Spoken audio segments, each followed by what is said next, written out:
We'd like to welcome each and every individual to Voices of Integrity podcast for and with young men. Let's just dive in. I have a feeling we have a lot to go over today. Luke, what you got?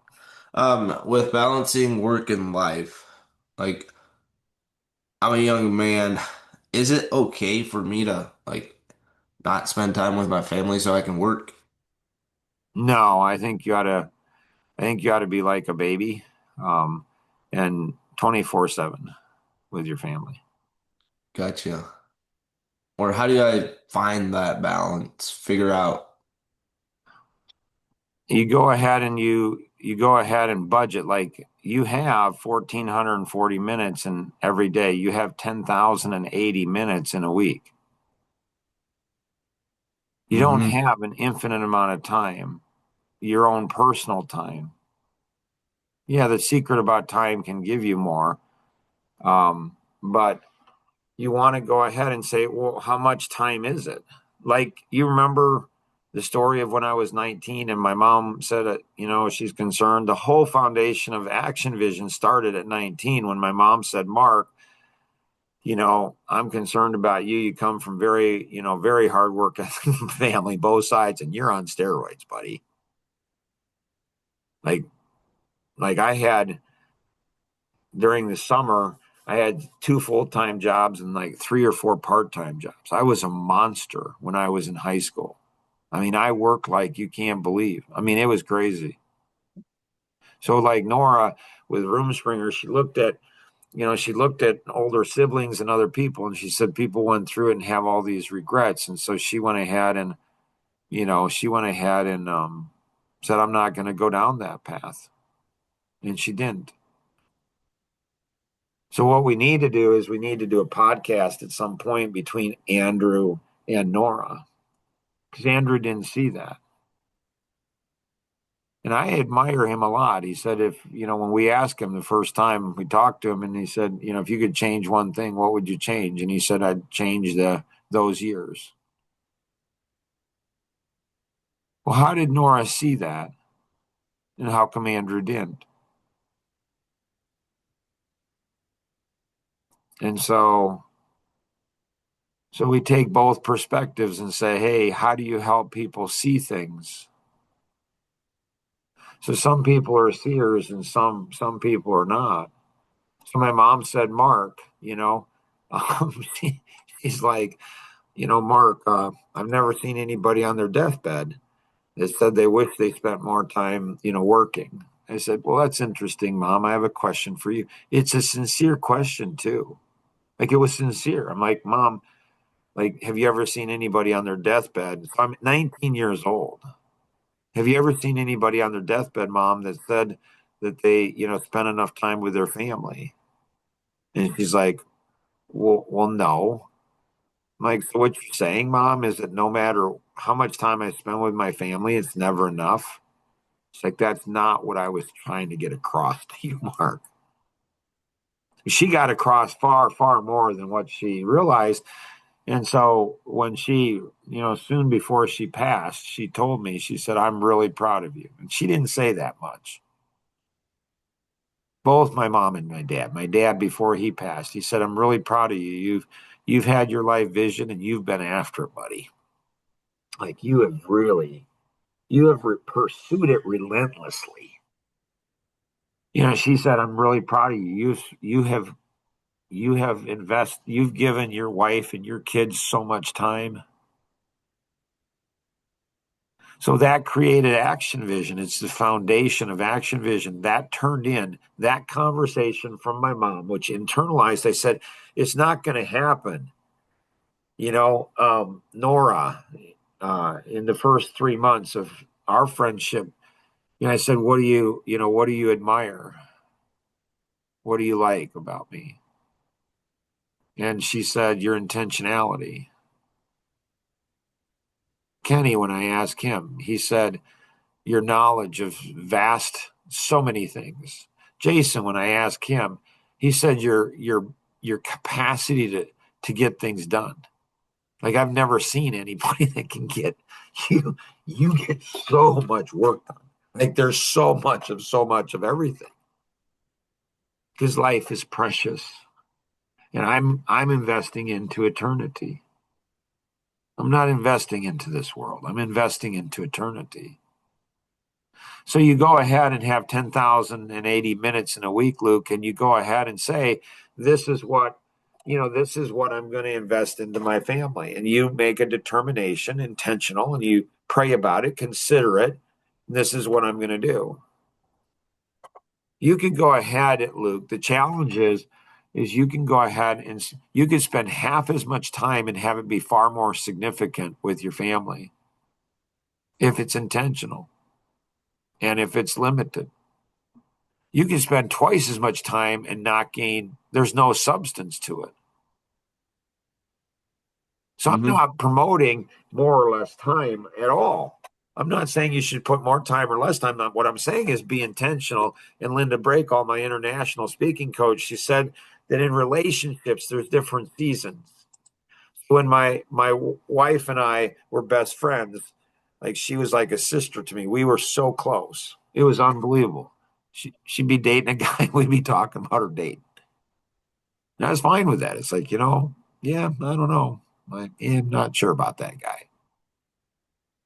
And so when we started dating, the rules changed. And then when we got engaged, the rules changed again. When we got married, they got changed again. When we had kids, they changed again. When the kids got older, they changed again. When the kids left home, they changed again.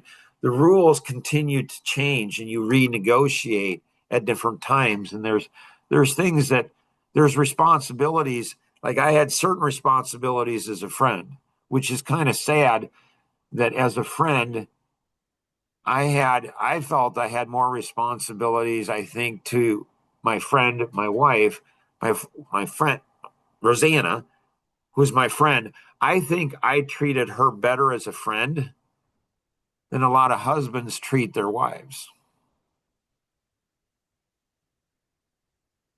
And so I don't know how to teach that. I don't know how I got that. I mean, that would be like Nora's, 500 plus point day. Like like women should be asking, Mark, how do you get to that? Like, what did your mom do? What did your dad do? They should be asking those questions. And men should be saying, Mark, like, what's the benefit? Why do you do that? Like, there should be a studying. It should be. So you go ahead and set intention, and then you just tell your family, you just go ahead and say, hey, this is what, based on this season of life, based on this season of life. So the season of life I'm in now, the amount of time I'll never forget. Like Daniel was probably 4 years, 5 years old. And Ginger Ann said, hey, Dad, is it okay if I and the kids come and visit for a couple of weeks? I'm like, oh, absolutely, sweetheart. So she was out on the East Coast. And so we didn't get to see them a lot. So they came and I said, but the seasons, this was 10 years ago. The season, hey, honey, I told her, I said, hey, sweetheart, like, I'm not going to have a lot of time because the business was just a lot going on. And so I told her, and she says, it's okay, Dad, I understand. And I'll never forget, it was heartbreaking, just absolutely heartbreaking. Daniel, he was 4 or 5, and he's like,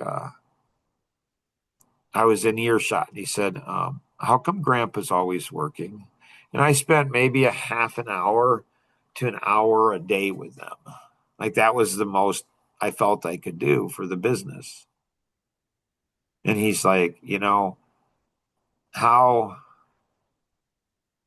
how come Grandpa's working all the time? And Ginger Ann's response was just sweeter than sweet. She's like, well, honey, Grandpa's like dad, like dad, he's got to work. Like he's got to put food on the, like he's got to put roof, like he's got to do this. Like Ginger Ann was super supportive. I mean, one of the ways she captured my heart. Like I'd rather spend time with them, but didn't. Where it's interesting, yesterday, JoJo, like we go out to a business meeting yesterday, and afterwards we go to a dress shop, and we have an adventure. So she's making two dresses, and Grandpa's out there picking out fabric and figuring out patterns and stuff like it was. And then when we got back, Trevor came out, her older brother. She's 8 years old. I have so much time now, Luke, to spend with my kids, and my kids may need it more now than they've ever needed it before. So in 10X, you guys, I don't know, you guys should get it. You guys should go through it. I think Jason's got audio that he put his team through, but he doesn't. Why don't you talk about it, Jason? 10X. You pay now or you pay later. You're investing into the future where you can spend more time with your family in the future. You do it intentionally and you will be able to do it. But they won't see that, Luke. They won't see that you're investing it into the future. They want it right now. And so you got to be a man. Hmm. And if you don't do it now, your wife is going to get hurt because your family is going to go ahead. The Bible's clear: leave and cleave your family, like and cleave to your wife. And so, That's go ahead. that's one of the things that they say, like if the way you or the time you spend with us now, like that won't work with your family. Well, you guys aren't my family is kind of what I Well, they are think. your family, and that's not necessarily true. That's not necessarily true. Like when I was 23, I've shared this story, I'm pretty sure, with you guys in the past. The key is, are you internalizing what I'm sharing? Like, I'm not a big storyteller. I don't naturally tell, I don't like, they take too much time. Bottom line, rip it off. This is what it is. But stories stick. But do they with you guys? And so Rosanna went to her mom and dad, and it was hard because I was, 23. She's pregnant with Ginger Ann house, and I'm gone. I'm working. I am. And her mom was like, gave perfect advice. She said, "Sweetheart, suck it up, Buttercup. Your husband's not out drinking. He's not out partying. He's not out playing. He's working to put an economic engine so you can stay at home. Like, that's not easy." And her dad gave her perfect advice and says, "You need to communicate to Mark. You got to let him know what's going on." So she shouldn't suffer in silence, but it shouldn't be a victim. She shouldn't be entitled. It's like, hey, he is now. And Roseanne is just amazing in that. Just absolutely amazing. And guys should be asking Rosanna, like, like, how did you support Mark? I mean, you guys know there's some messy stuff in our marriage, but she has been an amazing wife in so many areas. One of them is in business. So business owners, men should be saying, "Hey, can you hang out with my girlfriend, my fiance, my wife? Like, can you hang out with her?" I mean, Rosanna's got freedom, always have had freedom. She never had to work outside the home, but she's worked in the business. She has freedom now. She has more freedom now than I have. She and I can go anywhere in the world we want to go. She and I can go and do anything we want to do. The freedom that she and I have it's insane. But there was a price that she paid, and she willingly paid that price, and she was supportive. Just amazing. So women should be talking to Rosanna and saying, "How do you get a husband that's so committed to you? How do you get a husband that works so hard for you and for the kids? Like, this guy is devoted insanely. How do you do that?" Women should be asking Rosanna that. Men should be asking, they should be saying, taking her out to eat, and they should be talking to the girlfriends, and they should be, and young women, they want a husband that's committed to them like I am to my wife and my kids. It gets messy at times, But so you got to go ahead and you say, this is what I'm able to do. You go ahead and spend, I don't know, I'm just making up a number. You spend 10 hours a week, Luke, and they'll want more. It's like small children. They always want more. Ben and Tim, when they were 3 and 5 years old, man, I spent a lot of time. They just wanted more. They're like little monsters, black holes. Kids and wives, husbands. I mean, they just want more. It's insatiable what it is. Family. So you go ahead and give them, say, hey, you got 4 hours. What do you want to do? I'm here for you. What do you want to do? We'll do those things for 4 hours. They'll appreciate that more, Luke, than if you give them 10 hours. So it comes Hmm. back to feelings. And so, yeah. Kenny, what you got? Um, well, I had kind of the same thing as Luke, so that was helpful. Nice. But I don't think I've got maybe once a month where I spend 3 hours with my family. Yeah. I think that's enough. I think that does it. Uh, Yeah. And you might be right. You might be clueless. I don't know. Like, yeah, that like they might want less of you. I don't know. I don't that know. could be the case. I That don't would be know. great. I don't know. And so Um, these are things where you talk, you negotiate, you say, hey, so you're looking at like my brother, he didn't remember my parents making sacrifices. And so being intentional as a man, okay, men like to feel productive. And they often around their wives and their children, they don't feel productive. so Like, how do you like at a social thing, family thing, where it's not, it's we're here to socialize, not really do anything. How do you get the men, or what can you do that's productive then oh my, with it's like the people wedding with yesterday. people that don't, you can have a level one conversation with them. Well, you go ahead and if you want to spend less time with people that are, level ones, you just go ahead and ask deeper questions. They'll leave you. You're like, I guess I can go now because they don't want to. I don't know. Like, it's like you be vulnerable, like Alvin Miller. Like, you Alvin Miller, and you go ahead and like when we look at when you and I went out to, when you and I went out to Alvin Yoder's place and you and I talked to his wife, he's Amish.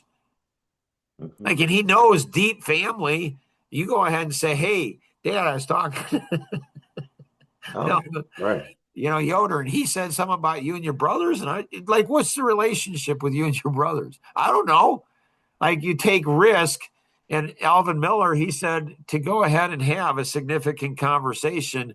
To have a significant conversation, you've got to be vulnerable. So you be vulnerable with them.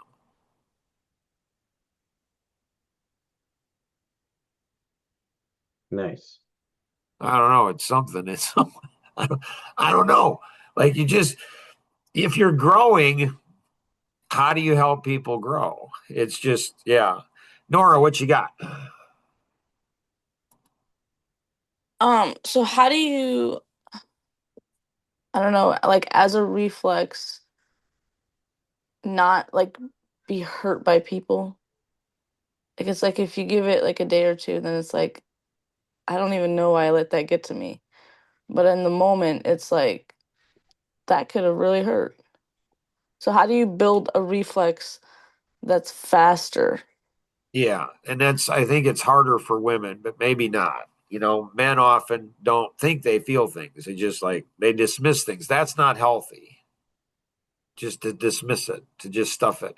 So for me, Nora, I have an out of body experience. So I visualize myself going outside of it. And what's fascinating is you are one of the most proficient. There's three women that come to mind, you and two others, that are most proficient in doing that. And that's what's fascinating about people. People who are really good at stuff often seek to get better. And so I've seen you in multiple situations where you could be deeply, hurt, wounded, and you do well, really well. So it's cool that you want to even get better at it. And so it's like, so I have a choice. It's like when my mom died and we went out to eat, and it's like, are you sad about your mom dying? Am I mad? Am I angry? Am I hurt? Am I frustrated? Why? I mean, Roseanne and I had a very fascinating conversation last night before I went to bed. And I said, so she was frustrated about a family situation. It had nothing to do with me. I mean, zero, zilch, nada. And I could tell in her voice and how her body language was that she was not happy with, a situation. And I said, honey, I think you store those things up and I pay for it. And she took it really well. She wasn't defensive. She said, thanks for sharing. And she took it really, really well. And so, so the kids and the grandkids and, family and friends, like she doesn't say stuff to them. And so it's processing it. How do you, it's one angle. So there's multiple angles. In it. And I think for people, um, men and women, I think they need to learn to say, I could have been hurt. So I'm not hurt. Maybe I should have been hurt. I wasn't. You don't want to get cold. You don't want to be like, I don't care. You don't want to get to that, but you don't want to be, you don't want to be a victim either. And so you go, I think having the ability to go ahead and say, I could have been hurt because you're vulnerable, but you're not a victim. And so on the, on the, so I like that. I don't think I've ever articulated it quite like that. Like in teaching, like I could have been hurt, and so maybe I've never thought of that. Like maybe I should have been hurt. I think that a lot of times people do and say things to me that I should be hurt and I'm not. I'm just like, okay, whatever. And so this is the Jerusalem project where we had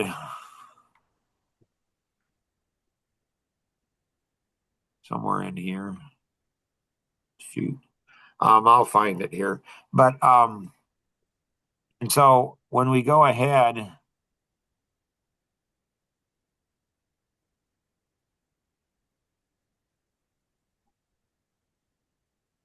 when we get hurt, like if we go in and say I could have been, there's a lot of factors, right? And so and then we like it's like an onion, we probably hurt somebody else. And so there's levels of it. And so we often stuff it, or we might go ahead, we might not stuff it, but it's like for me, I could get angry with a lot of people. And it seems like they don't care. It's like, okay, well, maybe if they don't care, I don't care either. But I know, and I've said it to my wife, like I could get angry with about this, this, this. I choose not to. Like it's just like I'm just not going to get angry. But you know what? If you're going to get angry about that, I'm going to get angry about this. Like I will, I can.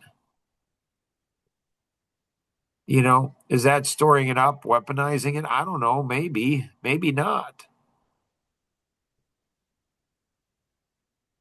So, so I think the out of body experience, Nora, I think it's almost like you're talking to a third person and you're talking to yourself and say, should you, shouldn't you? And then how should you, when should you, all of those type of things. Does that help? Yeah, I think so. Like kind of what I'm hearing is like in my own is if you could like because I often think about, like if my life was a movie, what would I want the person like and I was watching it, what would I want the person in the situation to do? So maybe it's kind of like that. I don't know. Yeah. I mean, it's like when you went ahead and you and I met first time and I said, well, I love people. I just don't like people. And you're going to like me. I'm like, yeah, we'll see. And then I did really quick. And then everybody around is like, that's weird. Like, how come? And you said, it's not that hard. Like Mark tells you what he wants. Just listen to him. He'll tell you. Most men don't. Most men, it seems like, either don't know what they want or don't know how to communicate it. Like he'll tell you, this is what I want. And if I don't go ahead and know what I want, if I don't communicate that to my wife or my kids or my friends, that's on me. Like they're not mind readers. It's like, do you know what you want? And do you communicate that clearly to your wife, to your kids, to your friends? And so you nailed it. You understood, like Mark, because my mom, when I was 19, you know, she said to me, you get married in the physical intimacy. She said, when you get married, tell your wife what you enjoy physically because she won't know because she's not a man. She's not you. I'm like, that makes sense. Well, that doesn't just apply in marriage, and it doesn't apply just to physical intimacy. It applies to like friends, like everybody, business, friends, everything. It's like, tell me what you want so I can go ahead and seek to do it. It's not brain surgery, it's not rocket science, but nobody knows it. But somehow I took that one thing that obviously meant a lot to me because I wasn't married, looking forward to that enjoyment of my wife. And I said, well, that doesn't just apply to one area, that applies to every area of life. And I took that, internalized that, and pushed it through everything. And if somebody said, how's that working with for you? I'm like, we'll see. Like, because what I figured out, I don't know, a few decades ago, is the reason we aren't vulnerable with people is because we rationalize for them. And a lot of wives do that for their husbands. They rationalize. Well, he doesn't know. Once you tell your husband, why I don't like this. I don't like when you do this. When you do that to a friend, I don't like when you do this. And then they do it anyways. That really, that really sucks. Like that really, like, okay, now they're clear on what I want. And so, Patrick, like I'm socially autistic. Patrick says he's a social retard. Like, I don't know. Is that being mean to say to your spouse or your kids or your mom or dad or your friends? Like, are you a social retard? Nope, just a dumb squirrel. Like, Andrew, anything you got, sir? Yes. So for you, how are you doing as far as like your part-time jobs, your full-time jobs? How are you dividing that up throughout the week? Was it certain ways you divided it up, or did you have a time schedule, or Yeah, I time blocked everything. And so I went ahead and budgeted my time and I tried to consider everyone. And here's where it is. And so I went ahead and even as a young man, I put other people ahead of myself, especially my wife and my kids. And so the things that brought me pleasure, like playing golf or sports, I didn't do that for probably 20 years, maybe 30 years. Because I didn't want to work a real job. So my wife and kids shouldn't have to pay for me owning a company. They did to some degree, but they also have gained tremendous benefit from it as well. But the biggest sacrifices have been me. I gave up things that I loved for 20, 30 years, but I love business too. So I just learned to love those things. And so it's balancing it out, and a man has a hard time. Like he's supposed to be, according biblically, he's supposed to be the leader of his home. So I try to submit to my wife and my kids all that I could. I try to give to them as much as I can, but there's times that, it's the first time probably in my 30s, when my wife said what she was mad. Man, was she ticked at me because we had talked about something. And I'm like, okay, considered her, considered the kids. And I'm like, no, we're going to go this direction. Man, was she was not happy, but she responded well. She said, so what's your motivation in making this decision? And it's the first time I remember where I said, well, I think 50% of the motivation is I think this is best for the family in the long term. And so I think this is best for the family in the long term. I think probably 20% is for you. And so I think, I think 20% is for you. I think that 10% probably is selfish on my part. And I'm not sure about the other 20%. So it's the first time I articulated verbally that there's different motivations. There's a whole bunch of different motivations. And so for guys, if you can know your motivation and there's a selfishness, there just is. But it can be twisted on you and you're like, you're doing this for selfishness. Do I really want to work 12 hours? Like, do I really want to do this? And so, you know, wives and children are unbelievable at twisting things. They're very proficient at it. If somebody asked me, do you think they're more proficient at it than husbands are? I'd say, well, of course, I'm a husband. Am I right? Maybe not. I don't know. Husbands are pretty good at it too, and it doesn't serve people well. So, anyways, hopefully this has been helpful for you. Pass this along to others. I love how you're all coming prepared for it. There's another podcast, Your Voice in My Headset podcast, at I think 1 or something like that. That's really powerful too. If you have questions for that, you're not able to do that. You have a real job. You got to go. If you have questions, you can email those to Nora and she can ask those questions and then you can listen to the podcast later because friendship, relationships, marriage, children, family, all of those things interconnect, right? In a pretty powerful way. Always remember we can accomplish so much more together than we ever could on our own. Have an amazing day. Bye-bye.